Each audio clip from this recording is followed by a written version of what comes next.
ஒரு மாநிலத்தோட எதிர்காலத்தை வெறும் ஒரு பட்ஜெட் மாற்ற முடியுமா? ஒரு மாணவரோட கல்வி, ஒரு விவசாயியின் எதிர்காலம், ஒரு இளைஞரோட வேலைவாய்ப்பு, ஒரு குடும்பத்தின் வாழ்க்கை தரம், இவை அனைத்தும் சார்ந்த மிக முக்கியமான ஆவணம் தான் ஒரு மாநிலத்தின் பட்ஜெட். தமிழக சட்டப்பேரவையில் 2026-27 நிதியாண்டுக்கான முதல் மாநில பட்ஜெட் தாக்கல் செய்யப்பட்டது. இந்த பட்ஜெட்டோட மூலம் தமிழகத்தை 1.5 டிரில்லியன் அமெரிக்க டாலர் பொருளாதாரமாக மாற்றும் இலக்க அரசு மீண்டும் வலியுறுத்தியிருக்கு. அதில் கல்விக்கு ஆயிரக்கணக்கான கோடி ரூபாய் ஒதுக்கீடு செய்யப்பட்டிருக்கு. மாணவர்களுக்கான புதிய திட்டங்கள், பெண்கள் நலன், சுகாதாரம், சாலை வசதி, வேலைவாய்ப்பு, தொழில் வளர்ச்சி என பல்வேறு அறிவிப்புகள் வெளியாகியிருக்கு. ஆனால் இந்த பட்ஜெட்டை வரவேற்பவர்களும் இருக்கிறாங்க, அதே நேரத்தில் பல கேள்விகளை எழுப்புபவர்களும் இருக்கிறாங்க. பல விவசாயிகள் எதிர்பார்த்த பயிர்க்கடன் தள்ளுபடி இந்த பொது பட்ஜெட்டில் இடம்பெறல என்பது வருத்தத்துக்குரிய செய்தியாக எல்லாரோட தரப்புல இருந்தும் பார்க்கப்படுது. அதே போல இந்த பட்ஜெட்டில் இடம்பெற்ற சில திட்டங்கள் ஏற்கனவே தங்களது ஆட்சியில் தொடங்கப்பட்டது அப்படின்னு சொல்லி திமுகவும் அதிமுகவும் கூறி வராங்க. இந்த விவாதங்களில் எவ்வளவு உண்மை இருக்குது, இந்த பட்ஜெட்டின் உண்மையான பலம் என்ன, எந்த அறிவிப்புகள் நேரடியாக மக்களின் வாழ்க்கையை மாற்றக்கூடும், எந்த அம்சங்கள் இன்னும் கேள்விக்குறியாக இருக்குது, சட்டப்பேரவையில் என்ன நடந்துச்சு, முக்கிய அறிவிப்புகள் என்ன, அதன் நன்மைகள், குறைகள், அரசியல் எதிர்வினைகள், இறுதியில் இந்த பட்ஜெட் மக்கள் எப்படி பார்க்க வேண்டும் என்பதை ஆதாரங்களுடனும் எளிமையாகவும் விரிவாகவும் பார்க்கலாம். நான் உங்கள் வினோத், இது ஃபயர்லைன் தமிழ். ஒரு மாநிலத்தின் வளர்ச்சி அளவிடுவதற்கு சாலைகள் எவ்வளவு, கட்டிடங்கள் எவ்வளவு, தொழிற்சாலைகள் எவ்வளவு என்பதை மட்டும் பார்க்க முடியாது. அந்த மாநிலத்தின் பள்ளியில் படிக்கும் ஒரு மாணவனோட எதிர்காலத்தை பார்த்தாதான் அந்த மாநிலத்தின் எதிர்காலம் எப்படி இருக்கும் என்பதை புரிஞ்சுக்க முடியும். அதனால தான் ஒவ்வொரு அரசின் பட்ஜெட்டிலும் கல்வித்துறை எவ்வளவு முக்கியம் பெறுது அப்படிங்கிறது மிக முக்கியமான விஷயமா பார்க்கப்படுது. இந்த பட்ஜெட்டில் பள்ளி கல்வித்துறைக்கு 44,527 கோடி ரூபாய் ஒதுக்கப்பட்டிருக்கு. இந்த பட்ஜெட்டில் அதிக கவனம் பெற்ற துறையில் இது ஒன்றாக பார்க்கப்படுது. அரசு பள்ளிகளை படிக்கும் மாணவர்களுக்கு தரமான கல்வி சூழலை உருவாக்க வேண்டும் என்பதை இதன் நோக்கமா அரசு தெரிவிச்சிருக்கு.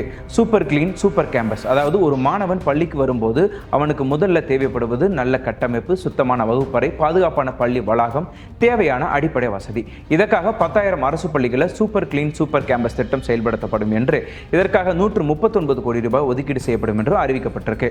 பள்ளி மாணவர்களின் பயண சிரமத்தை குறைக்கும் வகையில் 11ஆம் வகுப்பு மாணவர்களுக்கு சைக்கிள் வழங்கும் திட்டம் தொடரப்படுது. இந்த சைக்கிளில் ஹெல்மெட்டு, குடிநீர் பாட்டில் வைக்கும் வசதி போன்ற அம்சங்களுடன் வழங்கப்படும் என்றும் இதற்கு 277 கோடி ரூபாய் ஒதுக்கீடு செய்யப்பட்டிருக்கு. ஆனால் கல்வியில் ஒரு முக்கியமான மாற்றம் கடந்த சில ஆண்டுகளாக நடந்து வருது. அது டெக்னாலஜி பேஸ்டு லேர்னிங். இன்றைய உலகத்தில் ஒரு மாணவனுக்கு புத்தகம் மட்டும் போதாது, கணினி அறிவு, டிஜிட்டல் திறன், புதிய தொழில்நுட்பங்களை கற்றுக்கொள்ளும் வாய்ப்பு, இவை எல்லாமே தேவைப்படுது. அதுக்கடுத்து வெற்றி மடிக்கணினி திட்டம். அந்த வகையில் கல்லூரி மாணவர்களுக்காக 2000 கோடி மதிப்பில் வெற்றி மடிக்கணினி திட்டம் செயல்படுத்தப்படும் என்று அறிவிக்கப்பட்டிருக்கு. இதன் மூலம் மாணவர்களுக்கு தொழில்நுட்ப வசதி கிடைக்கும் என்று அரசு கூறுது. ஆனால் இதுலேயே ஒரு முக்கியமான கேள்வி இருக்குது. ஒரு மாணவனுக்கு லேப்டாப் கொடுத்தால் மட்டும் போதுமா? அதை பயன்படுத்துவதற்கான இணைய வசதி, பயிற்சி, சரியான வழிகாட்டுதல் இவை கிடைக்கிறதா என்பதுதான் உண்மையான தாக்கத்தை தீர்மானிக்கும். அதுக்கப்புறம் உயர்கல்வி மற்றும் திறன் பயிற்சி. பள்ளிக்கல்வி மட்டுமல்ல, கல்லூரி மற்றும் வேலைவாய்ப்பு சார்ந்த திறன்களுக்கு இந்த பட்ஜெட்டில் கவனம் செலுத்தப்பட்டிருக்கு. உயர்கல்வித்துறைக்கு 8,393 கோடி ரூபாய் ஒதுக்கப்பட்டிருக்கு.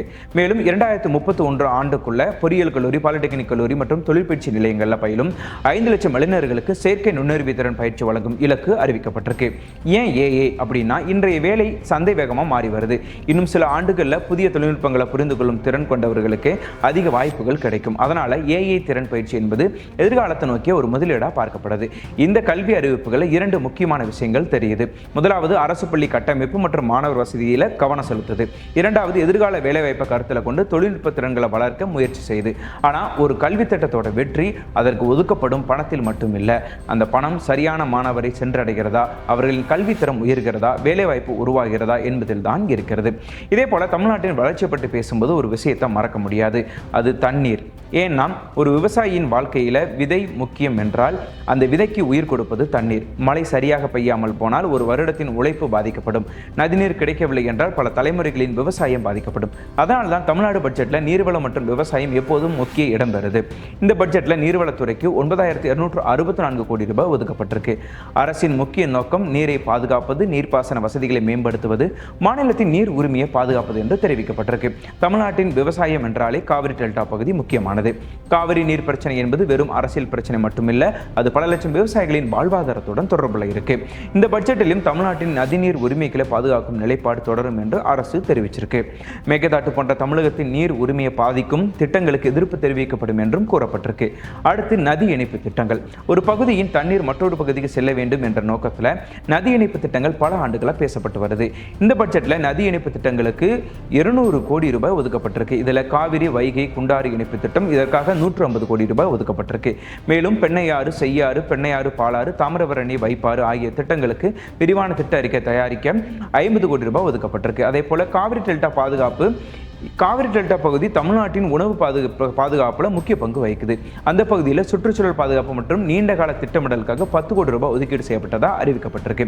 விவசாயத்துறைக்கு 14,984 கோடி ரூபாய் ஒதுக்கப்பட்டிருக்கு. தண்ணீர் மட்டும் விவசாயத்துக்கு போதாது. விதை, உரம், மானியம், சந்தை வாய்ப்பு, தொழில்நுட்பம் எல்லாமே முக்கியம். அதனால வேளாண்மை மற்றும் உழவர் நலத்துறைக்கு 14,984 கோடி ரூபாய் ஒதுக்கப்பட்டிருக்கு. அடுத்து குறுவை தொகுப்பு திட்டம். டெல்டா மற்றும் டெல்டா அல்லாத மாவட்டங்களில் நெல் சாகுபடியை ஊக்குவிக்க குறுவை தொகுப்பு திட்டம் செயல்படுத்த நிதி ஒதுக்கப்பட்டிருக்கு.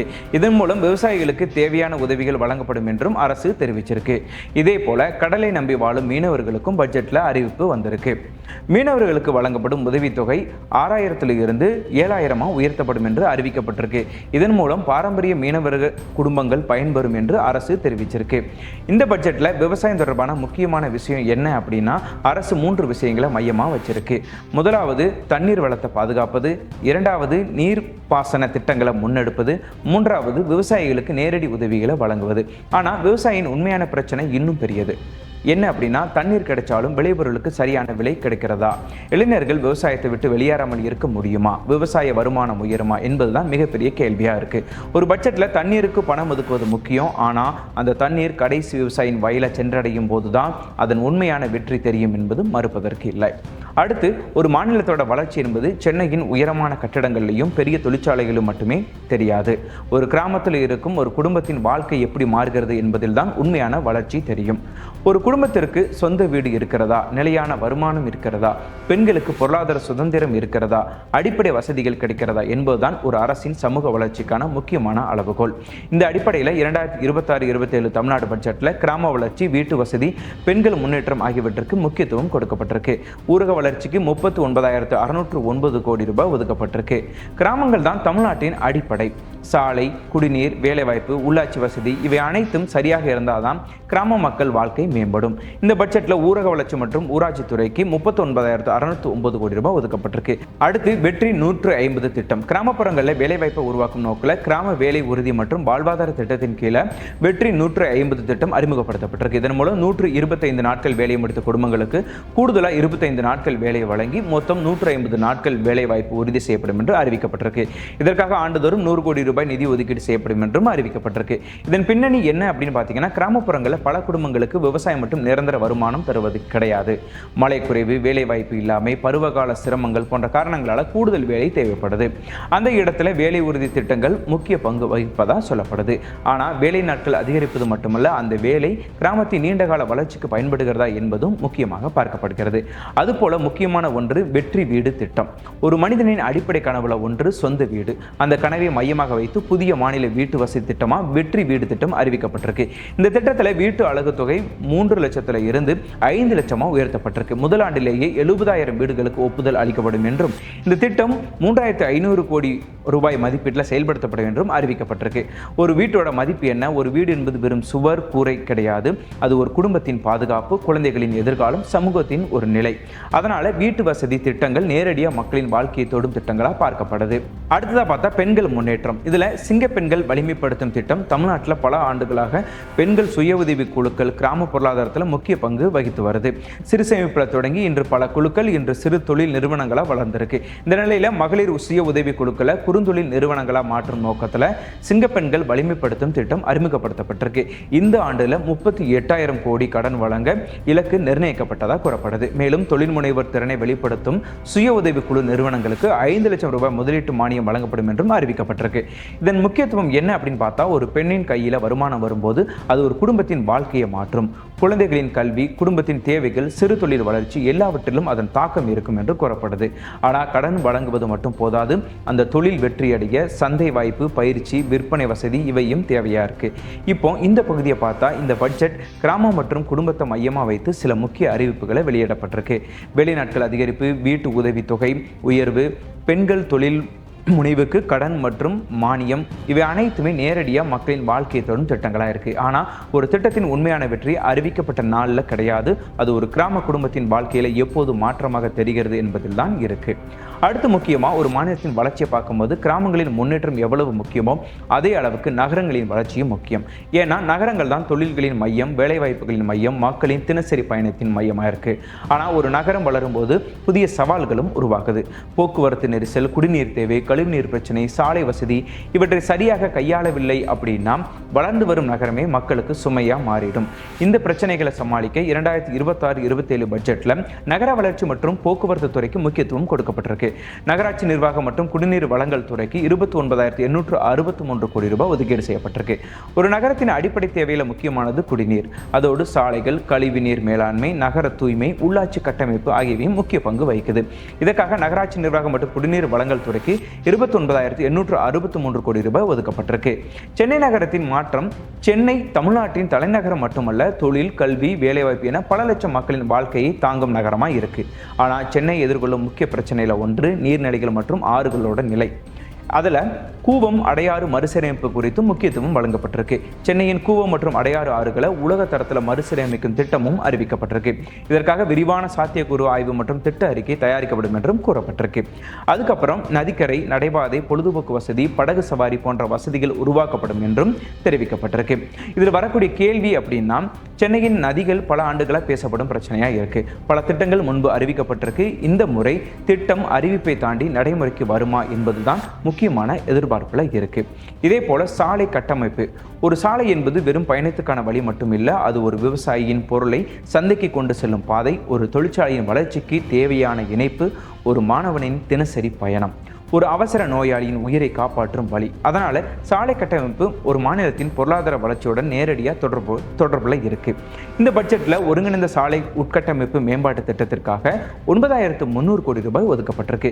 மேலும் நெடுஞ்சாலைகள் மற்றும் சிறு துறைமுகங்கள் துறைக்கு 21,524 கோடி ரூபாய் ஒதுக்கப்பட்டிருக்கு. இதே போல தினமும் வேலைக்கு செல்லும் லட்சக்கணக்கான மக்களின் வாழ்க்கையை தொடும் துறை பொது போக்குவரத்து துறை. இந்த பட்ஜெட்டில் போக்குவரத்து துறைக்கு மொத்தம் 13,561 கோடி ரூபாய் ஒதுக்கப்பட்டிருக்கு. இதில் போக்குவரத்து கழகங்களுக்கு மானியம், செயல்திறன் இடைவெளி நிதி, பங்கு மூலதன உதவி போன்றவை இடம்பெற்றிருக்கு. மேலும் 1000 புதிய ஏசி மின்சார பேருந்துகள் அறிவிப்பும் செய்யப்பட்டிருக்கு. சென்னை மாநகர போக்குவரத்தில் மின்சார பேருந்துகளை அதிகரிக்கும் நோக்கில் இந்த 1000 புதிய ஏசி மின்சார பேருந்துகள் வாங்கப்படும் அப்படின்னு அறிவிக்கப்பட்டிருக்கு. மேலும் இந்த ஈவி பேருந்து பணிமனைகளின் கட்டமைப்பை மேம்படுத்த 500 கோடி ரூபாய் ஒதுக்கப்பட்டிருக்கு. இதன் முக்கியத்துவம் என்ன அப்படின்னு பார்த்தீங்கன்னா, மின்சார பேருந்துகள் எரிபொருள் செலவை குறைக்கலாம், மாசுபாட்டை குறைக்க உதவும், எதிர்கால போக்குவரத்து மாற்றத்துக்கு உதவும். ஆனால் பராமரிப்பு, சார்ஜிங் வசதி, சேவை தரம் இவை சரியா இருந்தால் தான் அதன் முழு பயனும் கிடைக்கும். அடுத்ததான் மெட்ரோ ரயில் விரிவாக்கம். சென்னையோட வளர்ச்சியோட போக்குவரத்து தேவையும் அதிகரிச்சுட்டு வருது. அதனால 3 புதிய மெட்ரோ வழித்தடங்களுக்கு மாநில அரசு பரிந்துரை செய்யும் அப்படின்னு அறிவிக்கப்பட்டிருக்கு. அதில் விமான நிலையத்திலிருந்து கிளாம்பாக்கம் வரையும், கோயம்பேடுலேருந்து பட்டாபிராம் வரையும், பூந்தமல்லியிலிருந்து சுங்குவார் சத்திரம் ஆகிய தடங்களும் அறிவிக்கப்பட்டிருக்கு. இப்போ இந்த பட்ஜெட்டில் நகர வளர்ச்சி தொடர்பான அறிவிப்புகளை பார்க்கும்போது அரசு 3 விஷயங்களை கவனம் செலுத்துவதாக பார்க்கப்படுது. முதல்ல பயண வசதி, 2வது நகர கட்டமைப்பு, 3வது எதிர்கால தொழில்நுட்ப அடிப்படையிலான வளர்ச்சி. ஆனால் ஒரு நகர உலக தரத்தில் மாற்றுவது பெரிய திட்டங்களால் மட்டும் நடக்காது. அந்த நகரத்தில் வாழும் சாதாரண மனிதனுக்கு குறைந்த பயண நேரம் கிடைக்கிறதா, சுத்தமான குடிநீர் கிடைக்கிறதா, பாதுகாப்பான சாலை கிடைக்கிறதா என்பதுதான் உண்மையான அளவுகோலாக இருக்குது. ஒரு மாநிலத்தோட வளர்ச்சி அப்படின்னு பார்த்தா மக்களுக்கு உதவி திட்டங்களை வழங்குவதில் மட்டும் கிடையாது, அந்த மாநிலத்தில் புதிய தொழில்கள் உருவாகிறதா, இளைஞர்களுக்கு வேலை கிடைக்கிறதா, முதலீடுகள் வருகிறதா என்பதிலும் இருக்குது. ஏன்னா ஒரு குடும்பத்தின் ஒரு முறை உதவி செய்வதை விட ஒரு இளைஞனுக்கு நிரந்தரமான வேலைவாய்ப்பு உருவாக்குவது அந்த குடும்பத்தின் எதிர்காலத்தையே மாற்றக்கூடியது. அதனால் 2026-27 தமிழ்நாடு பட்ஜெட்டில் தொழில் வளர்ச்சி, திறன் மேம்பாடு, செயற்கை நுண்ணறிவு மற்றும் மின்சார கட்டமைப்புக்கும் முக்கியத்துவம் கொடுக்கப்பட்டிருக்கு. இன்றைய உலகில் தொழில்நுட்பம் வேகமாக மாறிக்கொண்டிருக்கிறது. ஒரு காலத்தில் கணினி அறிவு முக்கியமாக இருந்துச்சு.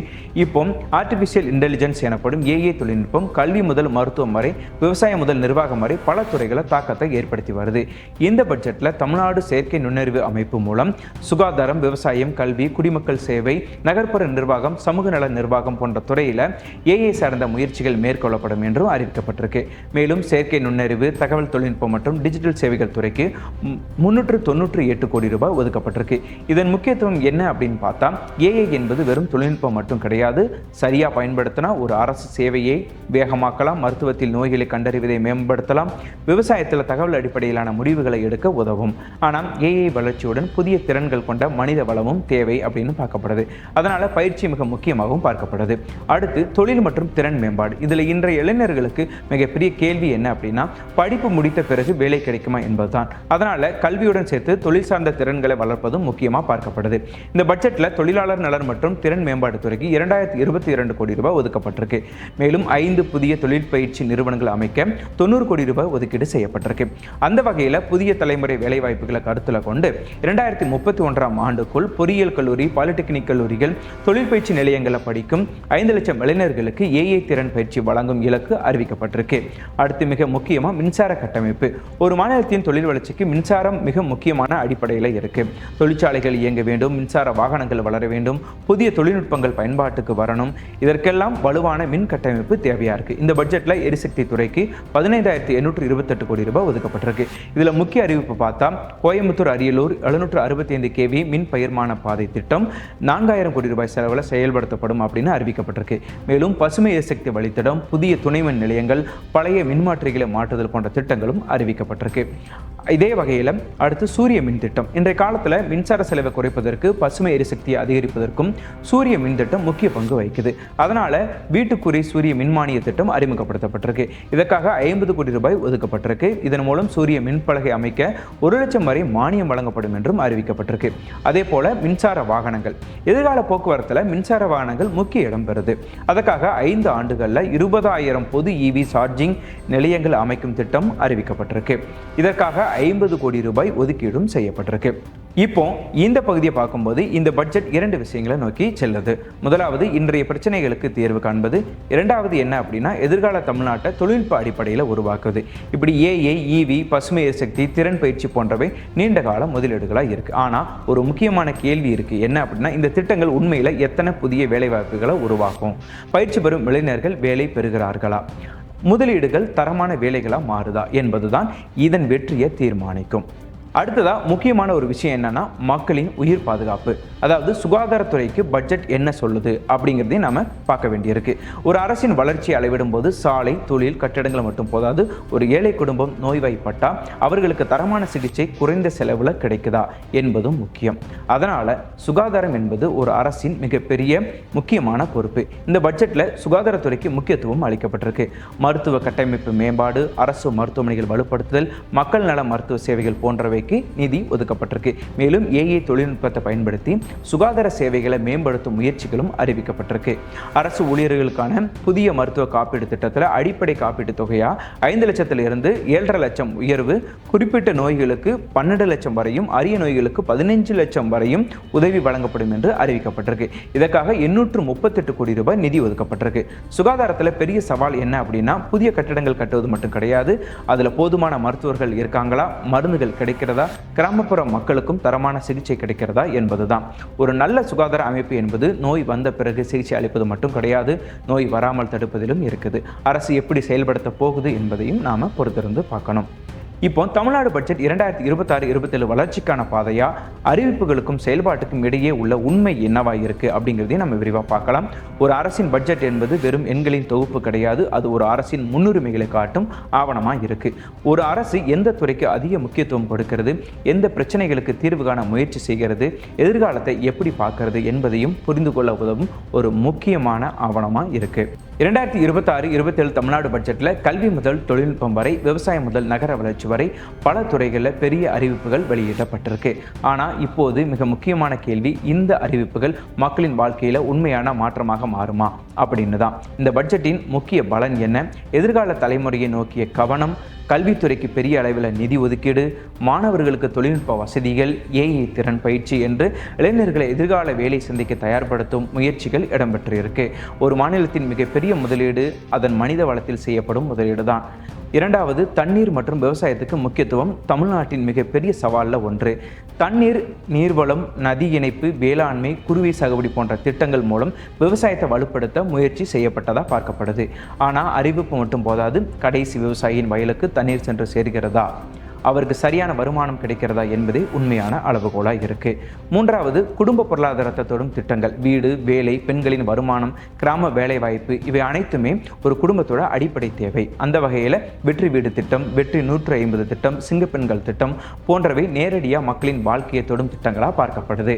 நான்காவது, நகர மற்றும் எதிர்கால கட்டமைப்பு, மெட்ரோ விரிவாக்கம், மின்சார பேருந்துகள், சாலை திட்டங்கள், EV சார்ஜிங், பசுமை எரிசக்தி போன்ற அறிவிப்புகள் எதிர்கால நகர வளர்ச்சியை நோக்கியவையாக இருக்கு.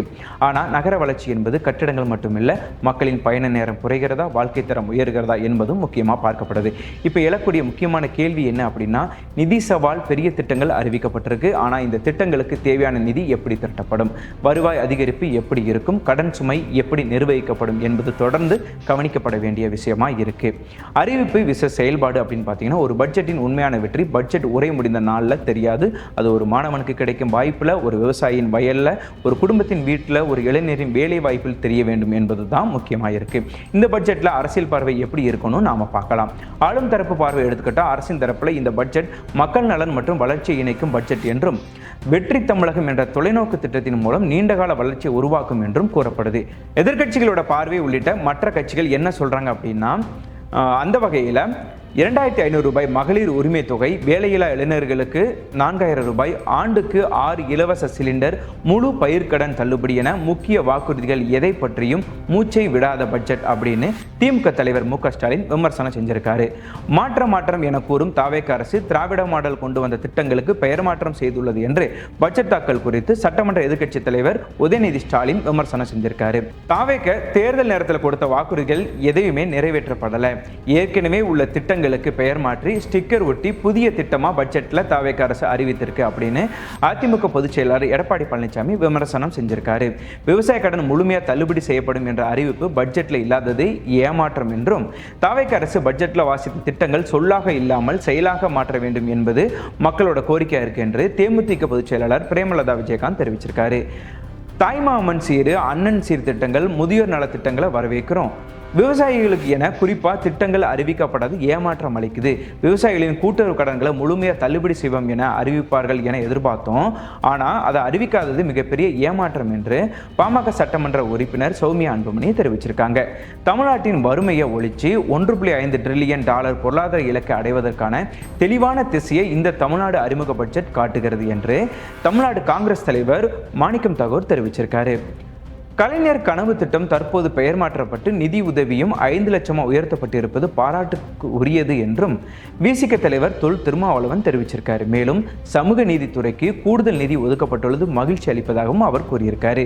தவைக்க அரசோட நிதிநிலை அறிக்கை சில பிரிவுகளை முன்னேற்றம் காண வழிவகுக்கும் எனினும் பெரும்பகுதி மக்களின் எதிர்பார்ப்புகளை கருத்தில் கொள்ளவில்லை என இந்திய கம்யூனிஸ்ட் கட்சியின் மாநில செயலாளர் மு வீரபாண்டியன் தெரிவிச்சிருக்காரு. பயிர்க்கடன்களை முழுமையாக தள்ளுபடி செய்ய வேண்டும் என விவசாயிகள் போராடி வரக்கூடிய நிலையில அது குறித்த அறிவிப்பு எதுவும் இல்லை அப்படிங்கிறது விவசாயிகளை ஆத்திரமூட்டும் அப்படின்னும் அவர் விமர்சனம் பண்ணியிருக்காரு. மக்களின் வாழ்க்கை தரத்தை உயர்த்தும் ஆக்கப்பூர்வ திட்டங்களோ, மாநிலத்தின் நிதி சுமையை குறைக்கும் மாற்று பொருளாதார பெருக்கத்திற்கான நடவடிக்கைகளோ எதுவுமற்று வெற்றி எனும் பெயரை மட்டுமே கொண்டுள்ள வெற்று அறிக்கை தான் தாவேக அரசின் நிதிநிலை அறிக்கை அப்படின்னு நாம் தமிழர் கட்சியின் தலைமை ஒருங்கிணைப்பாளர் சீமான் விமர்சனம் செஞ்சிருக்காரு. ஒருபுறம் இப்படி பட்ஜெட் குறித்த ஆதரவும் எதிர்ப்பும் வந்துட்டு இருந்தாலும் அரசு அதை எப்படி செயல்படுத்த போகுது என்பதில் தான் வெற்றி அடங்கியிருக்கு. இறுதியாக பார்க்க வேண்டியது என்ன அப்படின்னா, ஒரு பட்ஜெட்டோட வெற்றி அதில் எழுதப்பட்ட கோடிகளில் இல்லை.